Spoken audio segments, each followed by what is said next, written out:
తెలంగాణలో స్థానిక సంస్థల ఎలక్షన్ నోటిఫికేషన్ అయితే వెలువడింది. దీనిపై మనతో మాట్లాడడానికి టీచర్స్ ఎమ్మెల్సీ మల్కా కొమరయ్య ఉన్నారు. సార్, ఇప్పుడు స్థానిక సంస్థల ఎలక్షన్స్ నోటిఫికేషన్ వచ్చింది, దానికి ఏ విధంగా ప్రిపరేషన్ అవుతుందంటే? ఆల్రెడీ ఇది నోటిఫికేషన్ వస్తుంది, ఎక్స్పెక్టెడే. అయితే ఆల్రెడీ బీజేపీ పార్టీ తరఫున బీజేపీ క్యాడర్ అంతా ఎలక్షన్స్ కొరకు మొత్తం ఉంది. కాబట్టి ఈసారి ఇప్పుడు ఎమ్మెల్సీ గ్రాడ్యుయేట్స్ కానీ టీచర్ ఎలక్షన్స్లో అప్పుడు ఏ విధంగా అయితే యాక్టివ్గా అందరూ పనిచేశారు, ఇప్పుడు కూడా పని చేసి గెలిపించడానికి రెడీగా ఉన్నారు. అప్పటికిప్పటికి కూడా ఇంకా పాజిటివ్ వాతావరణం ఉంది. గవర్నమెంట్ తరఫున కూడా ప్రతి ఫెర్టిలైజర్ కానీ, లేకుంటే స్కాలర్షిప్స్ ఇష్యూస్ కానీ, తర్వాత మన ఆరోగ్యశ్రీ కానీ ప్రతిది కూడా పేమెంట్స్ కావట్లేదు. గ్రామ పంచాయతీలో కూడా చాలా ప్రాబ్లమ్స్ ఉన్నాయి. అంటే ఎక్కడ ఏది చూసుకున్నా ఎంప్లాయీస్ కానీ, తర్వాత మన టీచర్స్ కానీ, తర్వాత అన్ని ఫీల్డ్స్లలో అందరికీ ఏ పేమెంట్స్ కూడా కావట్లేదు. తర్వాత వర్క్లో కూడా సెంట్రల్ గవర్నమెంట్ కాంట్రిబ్యూషన్ ఉండే స్టేట్ గవర్నమెంట్ కాంట్రిబ్యూషన్ ఇవ్వకుండా బిల్స్ ఆగిపోయినాయి, వర్క్స్ ఆగిపోయినాయి.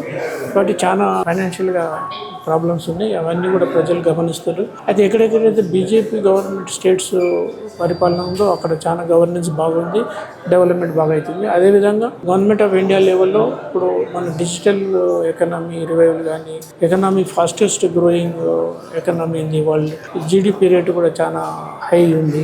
కాబట్టి రైల్వేస్ కానీ, రోడ్స్ కానీ ఏది చూసుకున్నా మనం బాగా ఫాస్టెస్ట్ గ్రోయింగ్ ఎకనామీగా ఉంది. కాబట్టి ప్రజలందరూ గమనిస్తారు, ప్రజలందరూ కూడా చాలా అవేర్నెస్ వచ్చింది. కాబట్టి తెలంగాణలో కూడా బీజేపీ పార్టీ గెలిచి నెక్స్ట్ వచ్చే ఎలక్షన్స్లో కూడా బీజేపీ మన గవర్నమెంట్ స్థాపిస్తే ఇక్కడ ప్రజలందరికీ కూడా చాలా బెనిఫిట్ అవుతుంది, ఫాస్ట్గా గ్రో అవుతుంది అనే ఆలోచనలో పబ్లిక్ ఉంది. ఇప్పుడు మీరు కూడా ఎమ్మెల్సీ ఎలక్షన్లో మొదటి ప్రాధాన్యత ఓట్లతో గెలిచారు. ఇప్పుడు కూడా అంటే అదే బంపర్ మెజారిటీ తోటి స్థానిక సంస్థల్లో గెలవబోతున్నారు. అంటే స్థానిక సంస్థల్లో కూడా ట్రెండ్ అదే విధంగా ఉంది. మేము గెలిచినప్పుడు కూడా చాలా మంచి పాజిటివ్ ఒపీనియన్తో పాజిటివ్గా అందరూ ఓట్లు వేశారు. అయితే అదే ట్రెండ్ కంటిన్యూ అయ్యి మ్యాక్సిమం సీట్లు గెలుస్తారనే పూర్తి నమ్మకం ఉంది. దానికి మా క్యాడర్ అంతా కూడా ఉమ్మడిగా కలిసి కట్టుగా పనిచేసి అందరినీ గెలిపిస్తారని అనుకుంటున్నాం. బీజేపీ పోటీ ఎవరితో, అంటే కాంగ్రెస్ తోట లేకుంటే బీఆర్ఎస్ తోటి ఉన్నప్పుడు? ఇప్పుడు ప్రజెంట్ పరిస్థితుల్లో బీఆర్ఎస్ పోటీలో లేదు.